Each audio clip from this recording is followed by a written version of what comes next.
சிவபெருமானை பித்தன் என்பது ஏன்? சிவபெருமானை பித்தன் என்பவர்கள் உண்டு. பித்தா பிறைசூடி என்று சுந்தரர் பாடுகிறார். பித்தன் என்றால் பைத்தியக்காரன். சிவனை பைத்தியக்காரன் என்று இவர் தைரியமாக அழைக்க காரணம் என்ன தெரியுமா?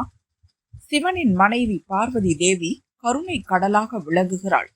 தன் பிள்ளைகளான உலக மக்கள் எவ்வளவு தவறு செய்தாலும் பொறுத்து போகிறாள், மன்னிக்கிறாள். ஆனால் அவரது இன்னொரு மனைவியான கங்கா தேவி அப்படி அல்ல. ஒருவர் தண்ணீரில் விழுந்து விட்டால் 3 முறை மூழ்கி மூழ்கி வெளியே வருவார். அதற்குள் அவரை யாரும் காப்பாற்றாவிட்டால் ஒரே அடியாக மூழ்கி விடுவார்.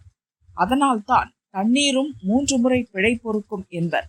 அதிக தவறுகளை மன்னிக்கும் பார்வதியை உடலில் வைத்திருக்கும் சிவன் 3 பிழைகளை மட்டும் மன்னிக்கும் கங்கையை தலையில் தூக்கி வைத்து கொண்டாடுகிறார். நாம் நமக்கு அதிக நன்மை செய்பவர்களைத்தான் தலையில் தூக்கி வைத்து கொண்டாடுவோம். சிவனும் குறைந்த பிழை பொறுப்பவளை தலையில் தூக்கி வைத்துள்ளார்.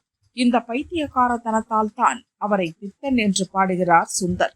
இதை அளவரு பிழைகள் பொறுத்தருள் நின்னை அணிகுரு பாதியில் வைத்து தளர்பிழை 3 பொறுப்பவள் தன்னை தடைமுடி வைத்தனன். அதனால் பிளவியல் மதியம் சூடிய பெருமான் பித்தன் என்று ஒரு பெயர் பெற்றான் என கற்பனை செய்து பாடினார் மகா வித்வான் மீனாட்சி சுந்தரம் பிள்ளை.